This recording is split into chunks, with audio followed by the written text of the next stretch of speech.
And so that would, if you know about reptilian culture and you know about the 7 species and there's a hierarchy, they don't mix together, it would make very good sense that when you colonize an area, you have separate living quarters for each of the species.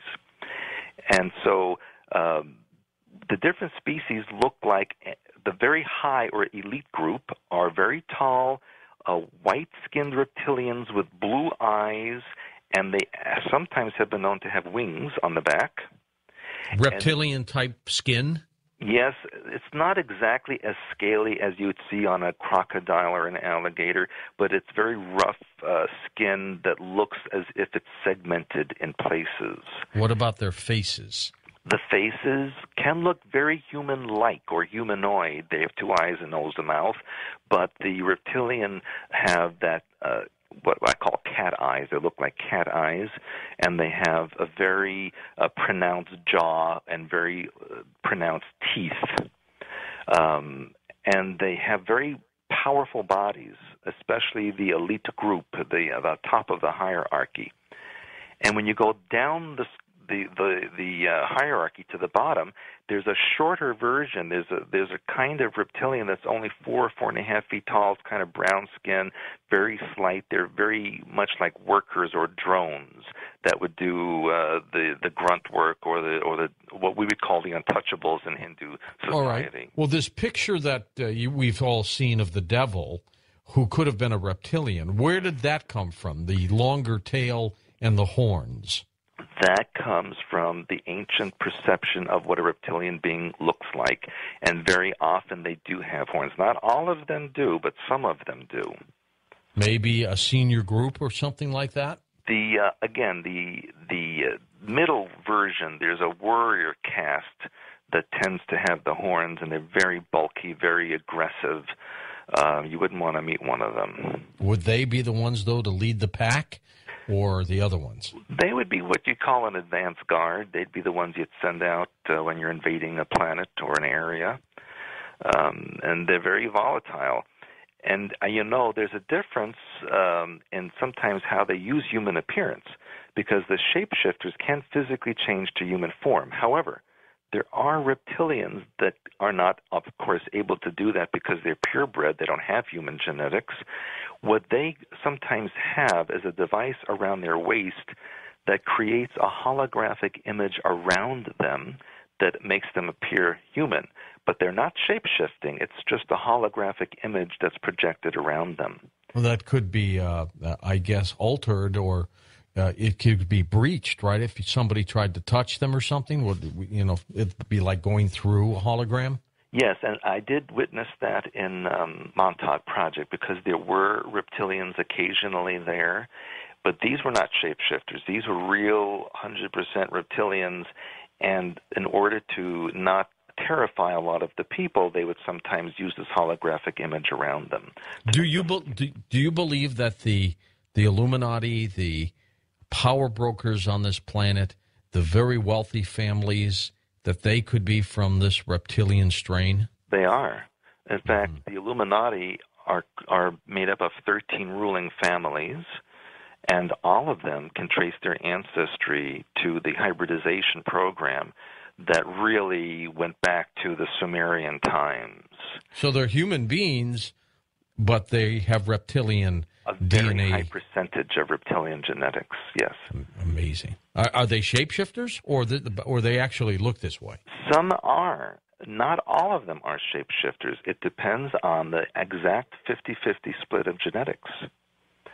So there are some who do not shapeshift, but still are in the elite group. And the reason they call themselves blue bloods is because reptilian blood has a very high copper content. And when copper oxidizes, it looks like a blue-green color. Mm-hmm. And that is why they've been called blue bloods over the centuries. Just last week I had a story of a guy who had green blood in his system. Oh, yeah, that was in Vancouver. Yeah. I mean, could he be? Well, you see, here's what's happening now. They're very methodically releasing information about this to the public. And this is one of the stories. Now, the cover story to that was the man had some kind of disease where his blood would not accept oxygen. Right, exactly. Well, hello, if that was the case, he'd be dead. He wouldn't be operating on him because he would have no oxygen. The cells would have died. So, of course, that was just a cover story. If he had green blood, and, of course, in the article that they mentioned, the Canadian Free Press, they compared him to Spock on Star Trek. So there's, again, the alien connection that the conventional media is giving out to the public. We're in a period of time now where they are disseminating information about the alien presence on the Earth, but they're doing it in such a way that people can accept. They're not going to tell the absolute truth about who the reptilians are and what's going on. They're going to create... No, I'm sorry. Go ahead. They're going to create a staged alien invasion. And when that happens, they're going to have a savior race come and help us, who will turn out to be the reptilians. And then, of course, the reptilians will announce that they were the colonists on the Earth, and they're part of us, and we're part of them. And it becomes an integrated process then. How bizarre. My gosh, Stuart, that's going to change the entire complexity of this planet. Well, that's correct. And that's kind of what I was leading to before about the Illuminati agenda, or the hybrid agenda, is that they're trying to create their own galactic empire using the Earth as a home base, which is a bit contrary to what the reptilian race wanted originally. Are these the ones that want the population reduced to 500 million? Well, see, I don't agree with that story, because what I know is that they're in the process of creating Earth-like environments in the moons of Jupiter and Saturn to move the population. They're not going to... They didn't spend millennia of time creating this vast slave race to destroy it. They're going to use it in wherever they see fit. Are you saying they're going to cattle cow humans, take them on craft, much like that To Serve Man Twilight Zone show where they ate them, they cooked them? Right. But basically to put them on craft and take them to other planets and celestial objects? Well, that's bottom lining it, but yes, that's ultimately what will be happening. When will this occur? Well, I feel that will occur sometime after 2010. And we're already getting prepared for it. They're already talking about finding Earth-like planets out in other solar systems. They're already talking about various objects in space that are unknown and strange. They're preparing the population for the assimilation into a galactic mindset. What an incredible possibility, Stuart. Well, how do we fight it? Well, that's just it, and that's why I do the work that I do. I consider it an obligation because of the things I participated in the Montauk Project. I'm not a reptilian, am I?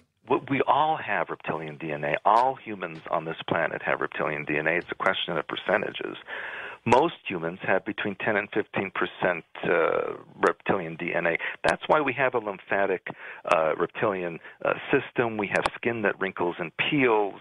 We have a lot of reptilian characteristics in our bodies, and that comes from that hybridization that occurred eons ago.